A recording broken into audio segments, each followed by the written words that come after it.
Welcome to weekly economy roundup. ఇవాళ articles చూద్దాము. చూసే ముందు ఒక బిగ్ అనౌన్స్మెంట్. మీ అందరికీ తెలుసు, group 2 and group 1 prelims results వచ్చాయి.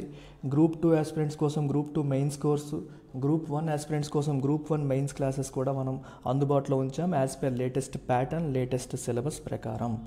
సో గ్రూప్ 1 అనేది మీకు కేవలం 10,000 రూపీస్కి ఎగ్జామ్ వరకు వ్యాలిడిటీతో వస్తుంది.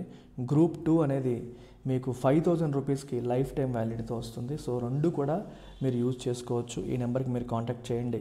కాంటాక్ట్ చేసి వివరాలు కనుక్కోండి. సో ఇవాళ వీక్లీ రౌండప్లో మనం ఈ ఆర్టికల్స్ అన్ని ఎక్స్ప్లోర్ చేస్తున్నాం. క్రిటికల్ మినరల్స్, ఏడీబీ మోడీస్ యొక్క GDP projection, anti dumping duty గురించి ఒక ఆర్టికల్ వచ్చింది, అది అలాగే ఎన్ఐఏఎఫ్ గురించి ఒక ఆర్టికల్ వచ్చింది, అలాగే రూపీ డెరివేటివ్స్ కాన్సెప్ట్ గురించి కూడా ఈ వారం మీరు తెలుసుకోబోతున్నారు. మీరు యూపీఎస్సీ, ఏపీపీఎస్సీ గ్రూప్స్ అన్ని ఎగ్జామ్స్కి కూడా ఈ వీక్లీ ఎకనామిక్ రౌండప్ హెల్ప్ అవుతుంది. న్యూస్లో ఉన్న all important articles, all important terms దీంట్లో నేను కవర్ చేస్తాను. Look at this article. India explores Congo for copper and cobalt access. Copper, cobalt access కోసం ఇండియా కాంగోని ఎక్స్ప్లోర్ చేస్తోందని చెప్పి ఆర్టికల్ రాశారు. సో ఈ ఆర్టికల్ మనకి చాలా సబ్జెక్ట్స్లో భాగంగా సైన్స్ అండ్ టెక్నాలజీలో తీసుకోండి, ఎన్విరాన్మెంట్లో తీసుకోండి, జోగ్రఫీలో తీసుకోండి, ఎకానమీలో తీసుకోండి, అన్ని ఆస్పెక్ట్స్లో కూడా ఇంపార్టెంట్ ఆర్టికల్గా మనం దీన్ని తీసుకోవచ్చు. ఎందుకంటే ఇక్కడ మనం మాట్లాడుతోంది కాపర్ అండ్ కోబాల్ట్. అవి ఏంటి? They are critical minerals.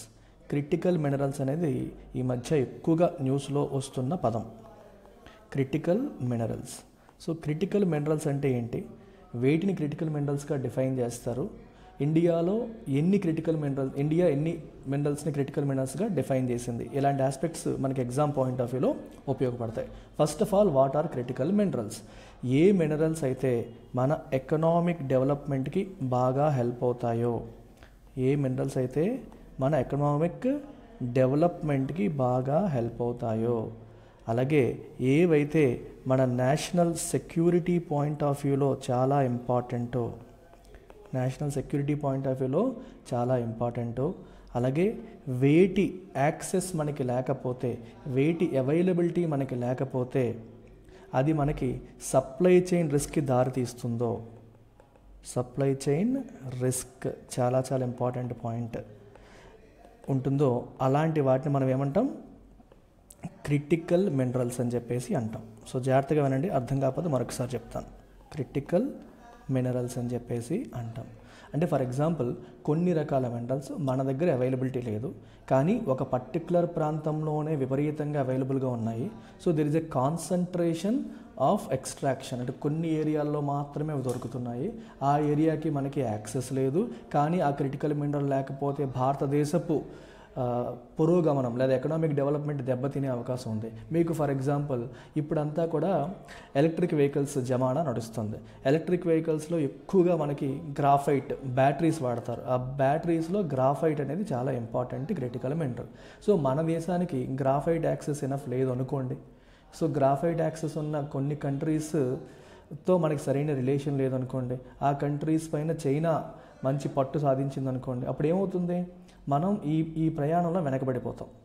So that is called supply chain risk. అంటే మన దగ్గర లేదు, ఉన్న చోట ఎక్కడైతే అది ఉందో వాళ్ళతో మనకి రిలేషన్ లేదు. సో కాబట్టి అక్కడి నుంచి తెచ్చుకునే పరిస్థితి లేదు. ఇలాంటి దాన్ని సప్లై చైన్ రిస్క్ అంటాం.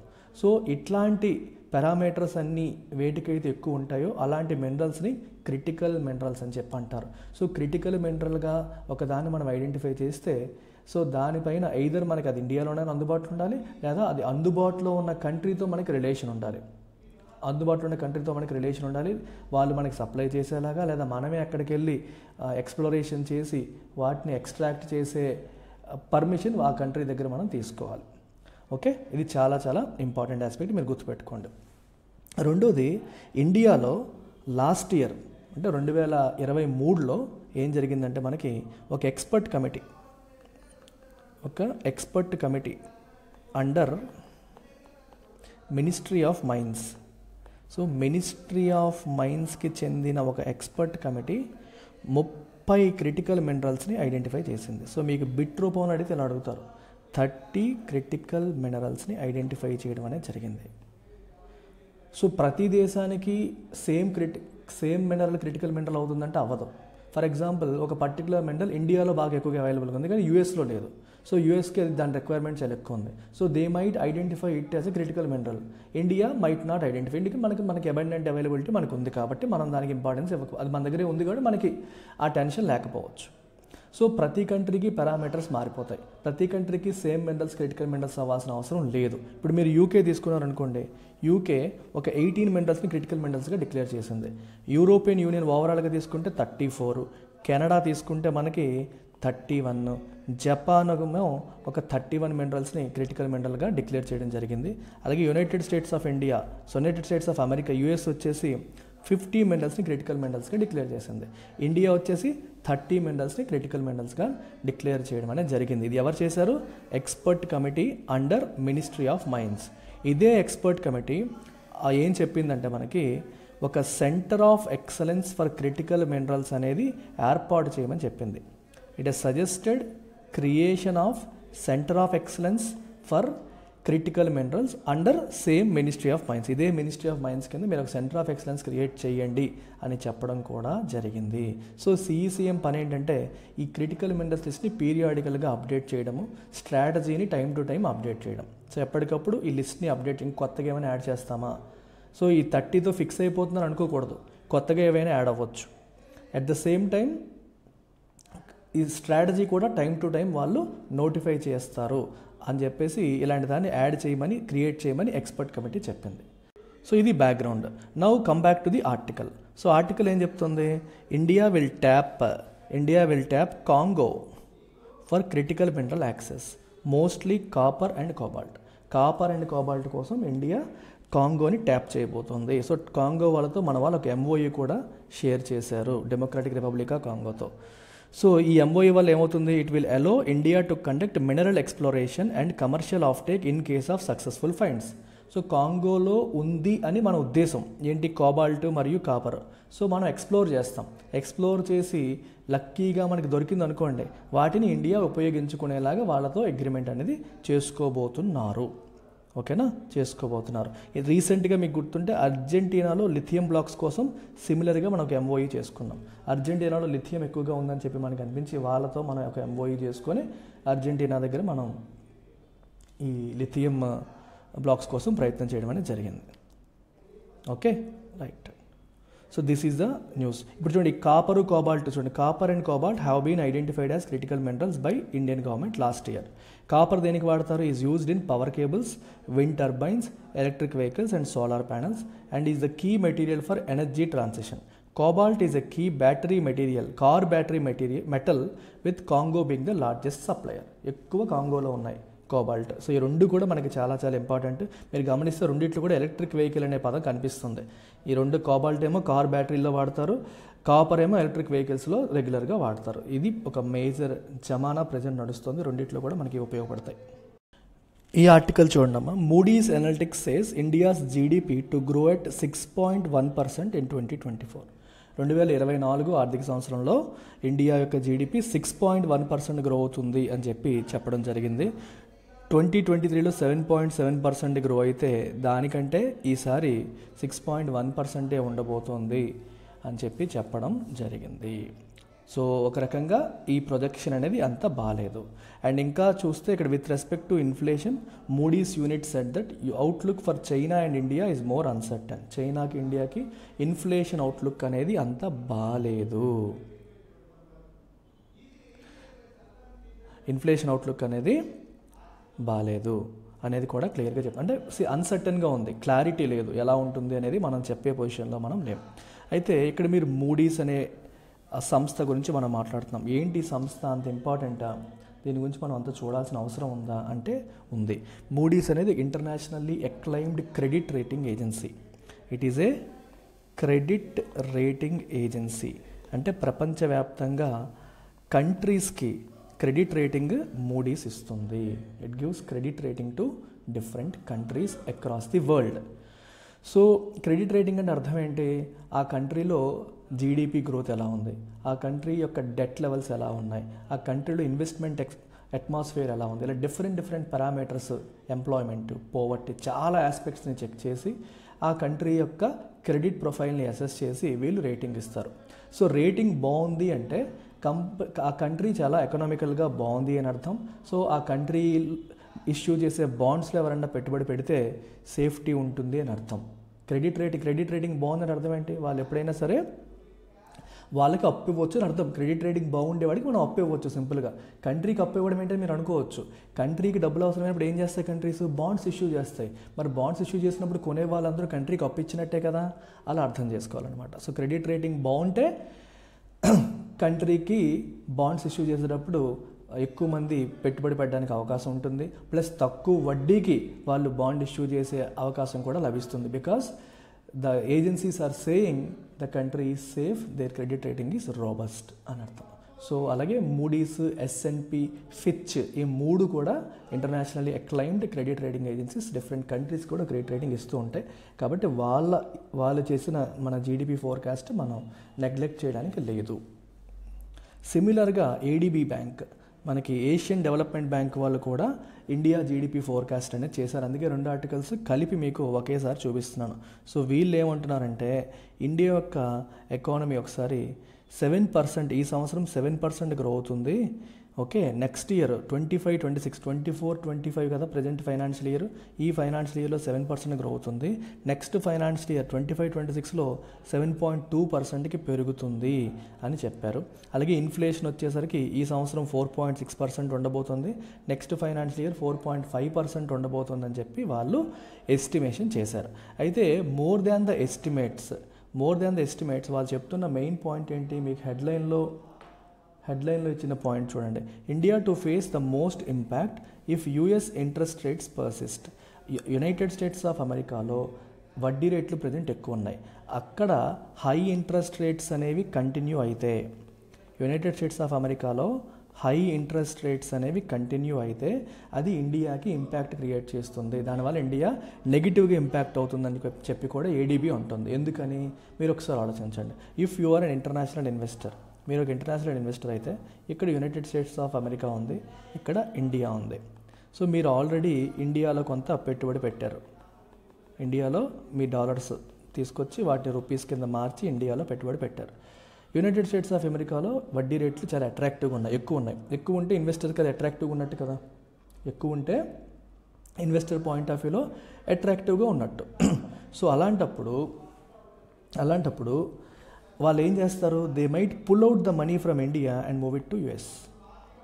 ఇప్పుడు ఇండియాలో ఇన్ఫ్లేషన్ కంట్రోల్లోకి వచ్చేసింది అని చెప్పి ఎకానమీని దారిలో పెట్టడం కోసం ఇండియా వడ్డీ రేట్లు తగ్గిస్తూ వచ్చింది అనుకోండి. అమెరికాలో ఇన్ఫ్లేషన్ కంట్రోల్ అవ్వకుండా వడ్డీ రేట్లు ఎక్కువ ఉంటున్నాయి అనుకోండి. అప్పుడు ఏమవుతుంది? American dollar is the safest currency in the world. That American బాండ్స్లో ఇన్వెస్ట్ చేస్తే మనకి వడ్డీలు బాగున్నాయి, కరెన్సీ కూడా సేఫ్, కాబట్టి అమెరికాలో పెట్టుకుంటే బెటర్ అని చెప్పి investors might pull out money from India and put it in US. దానివల్ల ఎక్కువ మంది భారతదేశంలో వాళ్ళ ఇన్వెస్ట్మెంట్స్ని అమ్మితే అవి రూపీస్ కింద మారుతాయి. ఆ రూపీస్ని డాలర్స్ కింద మార్చేస్తారు. రూపీని డాలర్ కింద మార్చాలంటే ఏం చేయాలి? రూపీస్ని అమ్మాలి, డాలర్లు కొనాలి. సో రూపీస్ ఎప్పుడైతే ఎక్కువగా అమ్ముతారో రూపీ పైన సెల్లింగ్ ప్రెషర్ పడుతుంది. రూపీ పైన ఎక్కువగా సెల్లింగ్ ప్రెషర్ అనేది పడుతుంది. రూపీ మీద సెల్లింగ్ ప్రెషర్ అనేది పడినప్పుడు రూపీ వాల్యూ తగ్గిపోతుంది. రూపీ వాల్యూ తగ్గడం అనేది జరిగే అవకాశం కూడా దీనివల్ల ఉంది. సో అందుకే ఇండియాకి ఇంపాక్ట్ ఎక్కువగా ఉంటుంది అమెరికాలో ఇంట్రెస్ట్ రేట్స్ ఎక్కువగా ఉంటే అనే పాయింట్ కూడా మనకి చెప్తున్నారు. సో అయితే చూడండి ఇక్కడ ADB expects currency depreciation will provide some gains for India due to increased export competitiveness. Rupee value depreciate అవడం వల్ల ఒక ప్లస్ కూడా ఉంది. ఏంటది? ఎక్స్పోర్ట్స్కి బెనిఫిట్ అవుతుంది. రూపీ వాల్యూ ఎప్పుడైతే డిప్రిషియేట్ అవుతుందో ఇట్ బెనిఫిట్స్ ఎక్స్పోర్ట్స్. మీకు తెలుసు కదా, ఇప్పుడు ఫర్ ఎగ్జాంపుల్ మన మ్యాంగోస్ ఉన్నాయి. మన మ్యాంగోస్ అమెరికాకి మనం ఎక్స్పోర్ట్ చేస్తున్నాం. ఒక డాలర్ ఈక్వల్ టు 80 రూపీస్ ఉంది అనుకుందాం ఒక కేసు. సెకండ్ కేసులో ఒక డాలర్ ఈక్వల్ టు 160 రూపీస్ అనుకోండి. ఇప్పుడు ఒక కేజీ మ్యాంగో మన ఇండియాలో 80 రూపీస్ మనం అమెరికాకి తీసుకెళ్ళి $1 చొప్పున అమ్మేస్తున్నాం. ఒకవేళ రూపీ అనేది డిప్రిషియేట్ అయింది అనుకోండి, అంటే $1 ఈక్వల్ టు 160 అయింది అనుకోండి, మరి అప్పుడు మనం ఏం చేస్తాం? ఈ 80 రూపీస్ తీసుకెళ్ళి అమెరికాకి వెళ్తే $50కి అమ్ముతాం కదా, అంతే కదమ్మా. $1 160 కాబట్టి మనకి 80 రూపీస్ అంటే మనకి $50కి అమ్మేస్తాం. సో కాబట్టి మన ప్రొడక్ట్, మన mango it becomes competitive there. So తక్కువ ప్రైస్కి అక్కడ వస్తుంది కాబట్టి మ్యాంగో సేల్స్ పెరుగుతాయి. సో ఇండియా నుంచి మ్యాంగో ఎక్స్పోర్ట్స్ అనేవి ఇంప్రూవ్ అవుతాయి. ఈ రకంగా కరెన్సీ డిప్రిషియేషన్ జరిగినప్పుడు ఎక్స్పోర్ట్ కాంపిటేటివ్నెస్ పెరుగుతుంది, ఎక్స్పోర్ట్స్ అనేవి పెరుగుతాయి. అయితే నెక్స్ట్ ఏమన్నారు, positive effects of depreciation could turn negative in 25-26 once monetary easing begins in US and EU. United స్టేట్స్లో మరియు యూరోపియన్ యూనియన్లో మానిటరీ ఈజింగ్ అనేది స్టార్ట్ అయితే, మానిటరీ ఈజింగ్ అంటే అర్థం ఏంటి, మనీ సప్లై పెంచడం, అంటే వడ్డీ రేట్లను తగ్గించి మనీ సప్లైని పెంచి ఎకానమీని సపోర్ట్ చేసే కార్యక్రమాలు. ప్రస్తుతానికి ఇన్ఫ్లేషన్ని కంట్రోల్ చేయాలనే ఫోకస్తో ఉన్నారు కాబట్టి వడ్డీ రేట్లు ఎక్కువ పెడుతున్నారు. నెక్స్ట్ సిస్టమ్ మారి ఇన్ఫ్లేషన్ కంట్రోల్ చేయడం అనేది ప్రధానమైన రెస్పాన్సిబిలిటీ. ఇన్ఫ్లేషన్ కంట్రోల్లోకి వచ్చేసింది కాబట్టి మనం వచ్చేసి ఇప్పుడు ఎకానమీని సపోర్ట్ చేయాలి అనే గోల్లోకి వెళ్ళారనుకోండి, అప్పుడు మానిటరీ ఈజింగ్లోకి వెళ్తారు. అంటే వడ్డీ రేట్లు తగ్గిస్తారు, మనీ సప్లై పెంచుతారు. అప్పుడు ఏమవుతుంది, మనకి అక్కడ నుంచి మళ్ళీ క్యాపిటల్ ఫ్లో ఎక్కడికి వస్తుంది. సో అప్పుడు మళ్ళీ మనం మాట్లాడుకుంటున్న ఈ కరెన్సీ డిప్రిషియేషన్ అనేది రివర్స్ అయిపోతుంది. కరెన్సీ డిప్రిషియేషన్ రివర్స్ అయ్యి కరెన్సీ ఎప్రిషియేట్ అవ్వడం మొదలవుతుంది అని కూడా చెప్పడం జరిగింది. So this is about ADB report, Asian development bank వాళ్ళు ఇచ్చిన రిపోర్ట్లో వాళ్ళు మాట్లాడిన అంశాలు ఇవి. మూడీస్ వాళ్ళు చెప్పింది ఇది, ADB వాళ్ళు చెప్తున్న పాయింట్స్ అయ్యి. So look at this article. DGTR calls for levy of anti dumping duty on sodium cyanide. Sodium cyanide పైన యాంటీ డంపింగ్ డ్యూటీ వెయ్యాలి అని DGTR అంటుంది. సో DGTR ఏంటి full form, the directorate general of trade remedies. So ఇది మనకి ministry of commerce కింద ఉంటుంది. Ministry of commerce కింద ఉన్న directorate general of trade remedies. దీని కథ ఏంటో మీకు చెప్తాను. So before that I would like to talk about anti dumping duty. రెండు పదాలు చూడండి, యాంటీ డంపింగ్ డ్యూటీ అలాగే కౌంటర్ వెయిలింగ్ డ్యూటీ. ఈ రెండు కూడా ట్రేడ్ డిఫెన్స్ మెకానిజమ్స్ అని మనం చెప్పొచ్చు. ఇప్పుడు for example let's take China. మీకు ఒక ఎగ్జాంపుల్తో చెప్పి ఈజీగా అర్థమవుతుంది. ఇది ఇండియా అనుకోండి. సో చైనాలో ఉన్న ఒక కంపెనీ ABC లిమిటెడ్ అనే కంపెనీ ఉందనుకోండి. ఈ కంపెనీ ఇక్కడ ఒక వస్తువుని ఉత్పత్తి చేసి ఈ వస్తువుని ఇండియాకి ఎక్స్పోర్ట్ చేస్తుంది. సో నార్మల్గా అయితే ఈ వస్తువు ప్రైస్ ఒక ₹50 ఉండాలి పర్ యూనిట్. కానీ ఇండియన్ మార్కెట్ని ఎలాగైనా క్యాప్చర్ చేసేయాలనే ఉద్దేశంతో ఈ కంపెనీ వాడు ఇండియాలో దాన్ని ₹30కే అమ్మేస్తున్నాడు. అర్థమవుతుందా? కానీ ఇండియాలో ప్రొడ్యూస్ చేస్తున్న వాళ్ళందరూ కూడా ₹50కు అమ్ముతున్నారు. కానీ వీడు చైనా నుంచి వచ్చి వాడు కూడా నార్మల్గా అయితే 50కే అమ్మాలి. కానీ ఎలాగైనా ఇండియన్ మార్కెట్ని క్యాప్చర్ చేసేయాలి, మార్కెట్ని కిల్ చేసేయాలనే ఉద్దేశంతో కావాలనే తక్కువ ప్రైస్కి అమ్ముతున్నాడు అనుకోండి. దీన్ని మనం ఫెయిర్ మార్కెట్ వాల్యూ అంటాం. అంటే నార్మల్గా దాని మార్కెట్ వాల్యూ ఎంత పెడితే సబబు, నాకు లాస్ అయినా పర్లేదు నేను మార్కెట్ని క్యాప్చర్ చేసేస్తాను, నేను మార్కెట్ని క్యాప్చర్ చేస్తానని చెప్పి కొన్ని సందర్భాల్లో వాళ్ళు అతి తక్కువ ప్రైస్కి పెట్టేస్తారు. దానివల్ల ఇండియాలో ఆ ప్రోడక్ట్ని అమ్ముతున్న ప్రొడ్యూసర్స్ అందరూ సఫర్ అయ్యేటప్పుడు వాళ్ళు ఈ DGTRకి వెళ్తారు. DGTRకి వెళ్ళి రిక్వెస్ట్ చేస్తారు, ఇది ఏంటి ఇక్కడ జరుగుతుంది, వాడేమో తక్కువ ప్రైస్కి అమ్మేస్తున్నాడు, కావాలని ఆ ప్రైస్కి వర్కౌట్ అవ్వదు, మార్కెట్ని క్యాప్చర్ చేయడానికి మన సంస్థల్ని కిల్ చేయడం కోసం వాడు ఇవన్నీ చేస్తున్నాడు అని చెప్పేసి ఈ DGTRకి కంప్లైంట్ చేస్తే DGTR వాళ్ళు డెసిషన్స్ తీసుకుంటారు. అందులో ఒక డెసిషన్ ఏంటి, మనకి ఒక decision anti dumping duty. So anti dumping duty అంటే ఏంటంటే ఈ ప్రొడక్ట్ పైన ఒక సెపరేట్ డ్యూటీ, ఇంపోర్ట్ డ్యూటీ అనేది వేయడం జరుగుతుంది. ఈ ప్రోడక్ట్ పైన ఒక సెపరేట్ ఇంపోర్ట్ డ్యూటీ. సో ఈ ₹30కి లెట్స్ సే గవర్నమెంట్ ఒక 50% ఇంపోర్ట్ డ్యూటీ వేసింది అనుకోండి. 30 + 50% ఆఫ్ 30 ఎంత మనకి 45. సో ₹15 ఇంపోర్ట్ డ్యూటీ పడి టోటల్గా అది ₹45కి వచ్చేస్తుంది. సో ఇంపోర్ట్ డ్యూటీ వేయడం వల్ల ఆ ప్రోడక్ట్ మార్కెట్ ప్రైస్ ఇండియాలో పెరిగింది. ఇప్పుడు డిఫరెన్స్ పెద్దగా లేదు. అర్థమవుతుందా మీకు? సో ఇక్కడే మన రెగ్యులర్గా ఆ ప్రోడక్ట్ ఏ ప్రైస్కి సేల్ అవుతుందో ఆ ప్రైస్కి దాన్ని తెచ్చేయడం కోసం, రెండింటి మధ్య ఉన్న డిఫరెన్స్ని తగ్గించడం కోసం, అన్ఫెయిర్గా వాళ్ళు అక్కడ లాస్ అయినా సరే ఇక్కడ మార్కెట్ని క్యాప్చర్ చేయడం కోసం అన్ఫెయిర్ ప్రాక్టీసెస్తో వాళ్ళు చేస్తున్నారని భావించినప్పుడు యాంటీ డంపింగ్ డ్యూటీ వేస్తారు. దాన్ని రికమెండ్ చేసేది DGTR. కంపెనీస్ కంప్లైంట్ చేసినప్పుడు DGTR రెస్పాండ్ అవుతుంది. ఇది మీరు గుర్తుపెట్టుకోండి. సిమిలర్గా మీకు ఇంకోటి చెప్పాను, కౌంటర్ వెయిలింగ్ డ్యూటీ అని. కౌంటర్ వెయిలింగ్ డ్యూటీ ఎప్పుడు అప్లై అవుతుందంటే, ఇప్పుడు చైనాలో ఆ చైనీస్ కంపెనీ ఆ దేశంలో ఉన్న చైనీస్ గవర్నమెంట్ ఆ దేశంలో ఉన్న కంపెనీస్కి విపరీతమైన సబ్సిడీలు ఇస్తుంది అనుకోండి. విపరీతంగా సబ్సిడీస్ ప్రొవైడ్ చేస్తుంది. సో మీ మ్యానుఫ్యాక్చరింగ్ కాస్ట్లో 50% కంట్రీ భరిస్తుంది, మీరు విపరీతంగా చేసుకోండి అన్నప్పుడు 30 రూపాయలు వాడికి మ్యానుఫ్యాక్చరింగ్ కాస్ట్ ఉంటే 15 రూపాయలు చైనా గవర్నమెంట్ ఇచ్చేసింది అనుకోండి, వాడికి ఎఫెక్టివ్గా ఏంటి 15 రూపీస్కే వర్కౌట్ అయిపోతుంది. సో 15 రూపీస్ వర్కౌట్ అయిన వస్తువు వాడక 50 లేదా 100% ప్రాఫిట్ వేసుకున్న ఇండియాలో 30 రూపాయలకి అమ్మేస్తాడు. ఇప్పుడు ఇదే ప్రోడక్ట్ తీసుకోండి, సేమ్ ఇందాక మాట్లాడుకున్న ప్రోడక్టే, వాడికి నార్మల్గా 30 రూపాయలు మ్యానుఫ్యాక్చరింగ్ కాస్ట్ అయితే ఇండియాలో 50కి అమ్మేవాడు. కానీ ఆ 30 రూపాయల్లో 50% చైనీస్ గవర్నమెంట్ ఫండ్ చేస్తుంది అనుకోండి, అంటే వాడికి ఎఫెక్టివ్ మ్యానుఫ్యాక్చరింగ్ కాస్ట్ ఎంత 15 రూపీస్ అవుతుంది. 15కి వాడు 100% ప్రాఫిట్ వేసుకున్న 30 రూపీస్కే వాడు ఇండియాలో అమ్మేయచ్చు. ఇక్కడ వాడు లాస్కి అమ్మట్లేదు, కానీ కంట్రీ సబ్సిడీలు గట్రా ప్రొవైడ్ చేసి వాడి కాస్ట్ని బాగా తగ్గించడం వల్ల వాడు అతి తక్కువ ప్రైస్కి ఇండియాలో అమ్మగలుగుతున్నాడు. ఎలాంటి సందర్భాల్లో దాన్ని బ్యాలెన్స్ చేయడం కోసం మన వాళ్ళు వేసే డ్యూటీనే కౌంటర్ వెయిలింగ్ డ్యూటీ అంటాం.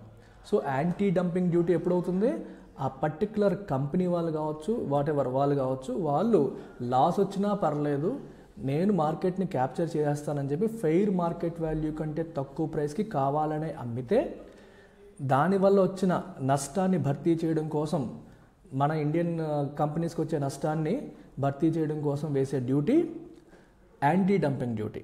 కౌంటర్ వెయిలింగ్ డ్యూటీ ఎప్పుడు, వెన్ ఈ తక్కువ ప్రైస్కి అమ్మడం అనేది ఈ కంపెనీ పాలసీలో భాగం కాదు, కానీ కంట్రీ ఇచ్చిన సబ్సిడీల వల్ల వాడి కాస్ట్ బాగా తగ్గిపోయి వాడు తక్కువ ప్రైస్కి అమ్ముతున్నాడు అనుకోండి, దాన్ని బ్యాలెన్స్ చేయడం కోసం మన వాళ్ళు వేసే ఎక్సెస్ డ్యూటీని ఏమంటాం, కౌంటర్ వెయిలింగ్ డ్యూటీ అంటాం. ఈ రెండు మీరు గుర్తుపెట్టుకోండి.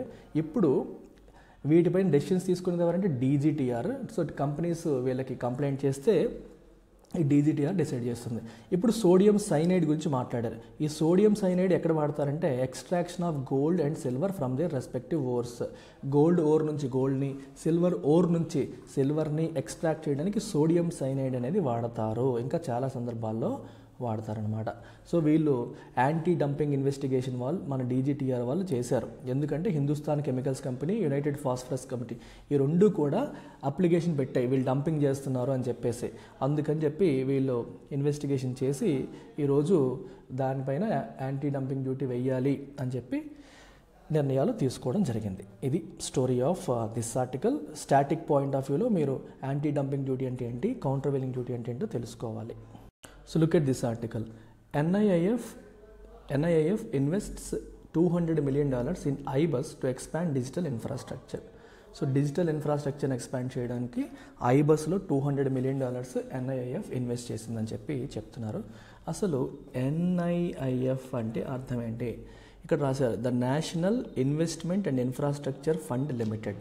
సో ఇది ఎప్పుడు మనకి ఫామ్ అయింది, 2015లో ఇది ఫామ్ చేయడం అనేది జరిగింది. దీని యొక్క స్పెషాలిటీ ఏంటంటే it is India's first ever sovereign wealth fund. Sovereign అంటే అర్థం ఏంటి, గవర్నమెంట్ ఫామ్ చేసిన వెల్త్ ఫండ్ ఇది. సో ఇందులో ఇండియన్ గవర్నమెంట్ ఒక లెస్ దాన్ 50% వాటా ఇండియన్ గవర్నమెంట్ ఫామ్ చేసింది. దీంట్లో వేరే ఇన్వెస్టర్స్ కూడా రావచ్చు. ఫర్ ఎగ్జాంపుల్ HDFC లిమిటెడ్ ఉంది, వాళ్ళు దీంట్లో పెట్టుబడి పెట్టవచ్చు. ఇంకా ఇంటర్నేషనల్గా డొమెస్టిక్గా ఉన్న డిఫరెంట్ ఇన్స్టిట్యూషనల్ ఇన్వెస్టర్స్ వాళ్ళందరూ కూడా ఈ ఫండ్లో పెట్టుబడి పెడితే దానికి తగ్గట్టుగా వాళ్ళకి వాటా వెళ్తుంది. లెస్ దాన్ 50% వాటా ఇండియన్ గవర్నమెంట్కి ఉంటుంది. రిమైనింగ్ వాటా అంతా కూడా domestic and international institutional investors like mutual funds, banks ఇట్లాంటి వాళ్ళకి ఇందులో వాటా ఇస్తారు. సో అల్టిమేట్గా ఈ పర్టిక్యులర్ NIIF యొక్క ఆబ్జెక్టివ్ ఏంటి, దీన్ని ఎస్పెషల్లీ ఇన్ఫ్రాస్ట్రక్చర్ సెగ్మెంట్లో ఫండ్స్ లేక స్టక్ అయిపోయే స్టాల్డ్ ప్రాజెక్ట్స్, మధ్యలో ఆగిపోయే స్టాల్డ్ ప్రాజెక్ట్స్కి ఫండింగ్ ఇవ్వడం కావచ్చు, లేదా గ్రీన్ ఫీల్డ్ ప్రాజెక్ట్స్ అంటాం. అంటే కొత్త ఐడియాస్తో ఎవరన్నా వస్తే, ఇన్ఫ్రా సెగ్మెంట్లో కొత్త ఐడియాస్తో ఎవరన్నా వచ్చి కంప్లీట్గా కొత్త ప్రాజెక్టు లేదా కొత్త బిజినెస్ స్టార్ట్ చేయడానికి వాళ్ళు ఫండింగ్ ఇస్తారు. లేదా బ్రౌన్ ఫీల్డ్ అంటే ఆల్రెడీ ఉన్న ఎగ్జిస్టింగ్ కంపెనీ వాళ్ళ ఎక్స్పాన్షన్ కోసం, ఎగ్జిస్టింగ్ ప్రాజెక్ట్ యొక్క ఎక్స్పాన్షన్ కోసం చేస్తే బ్రౌన్ ఫీల్డ్ అంటాం, కంప్లీట్గా కొత్త ప్రాజెక్ట్ కోసం చేస్తే గ్రీన్ ఫీల్డ్ అంటాము, ఆల్రెడీ మధ్యలో ఆగిపోయేదానికి స్టాల్డ్ అంటాం.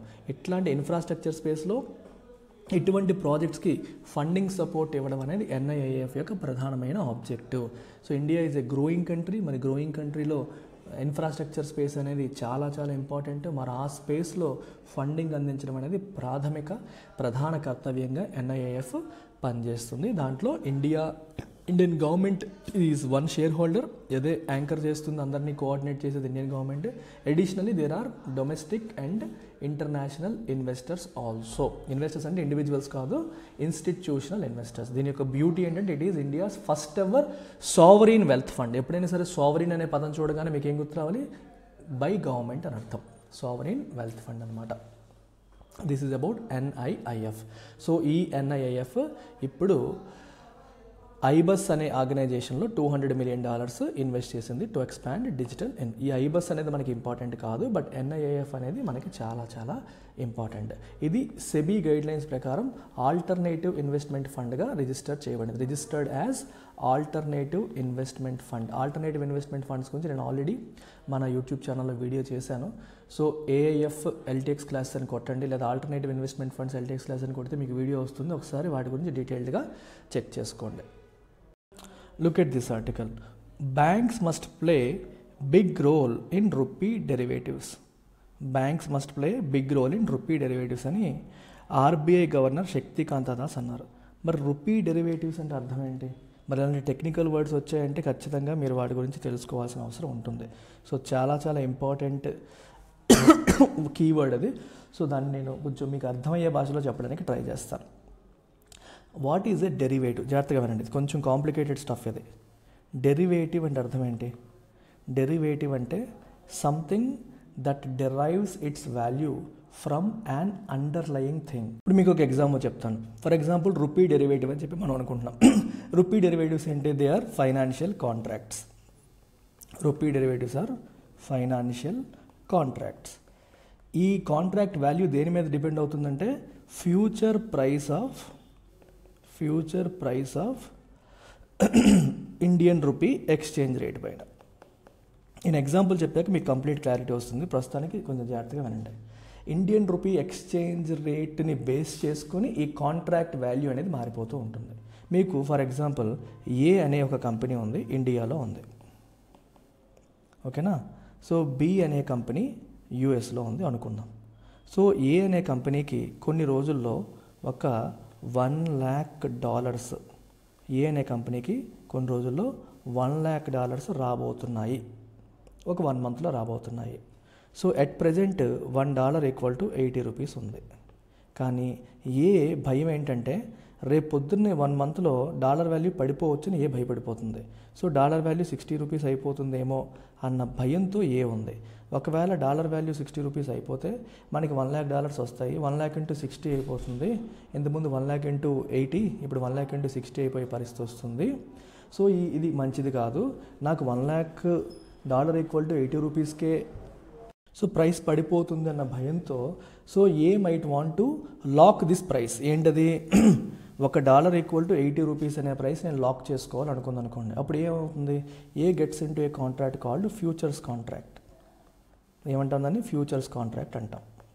ఈ ఫ్యూచర్స్ కాంట్రాక్ట్లోకి వెళ్ళి నేను ఈ $100,000 నాకు రాబోతున్నాయి.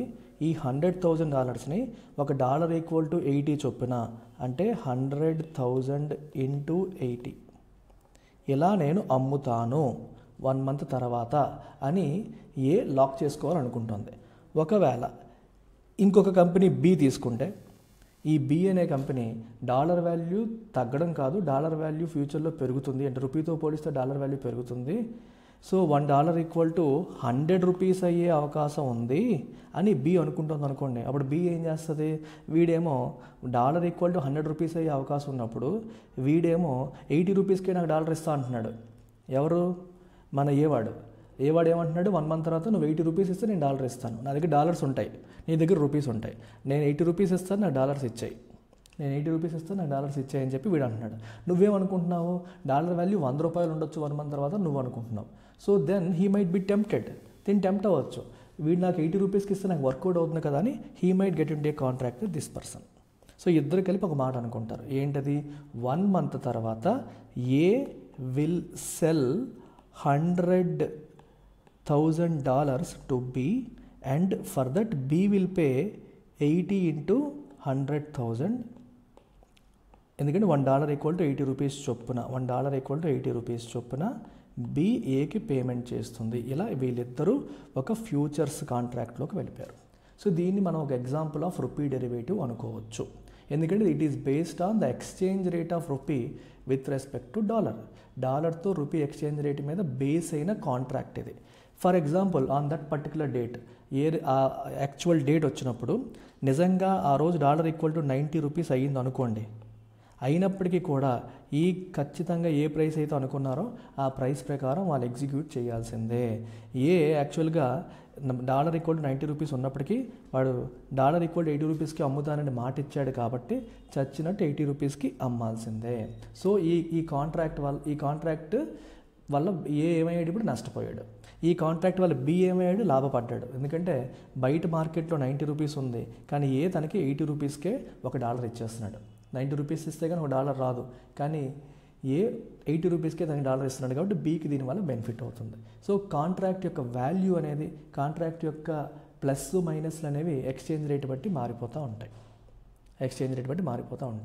సో ఆ ఎక్స్చేంజ్ రేట్ అనేది అండర్లయింగ్ థింగ్, దాన్ని బేస్ చేసుకొని ఫామ్ చేసుకున్న కాంట్రాక్ట్ కాబట్టి దీన్ని డెరివేటివ్ కాంట్రాక్ట్ అంటాం. సో ఈ కాంట్రాక్ట్ యొక్క ప్లస్ మైనస్ అనేది దేని మీద ఆధారపడుతుంది? That underlying thing. What is that? ఇక్కడ రూపీ ఎక్స్చేంజ్ రేట్. ఇది ఒక ఎగ్జాంపుల్. ఇలా డెరివేటివ్స్లో మనకి చాలా ఉంటాయి. కాల్ ఆప్షన్స్ ఉంటాయి, పుట్ ఆప్షన్స్ ఉంటాయి, కాలర్ ఆప్షన్స్ అనేది చాలా ఉంటాయి.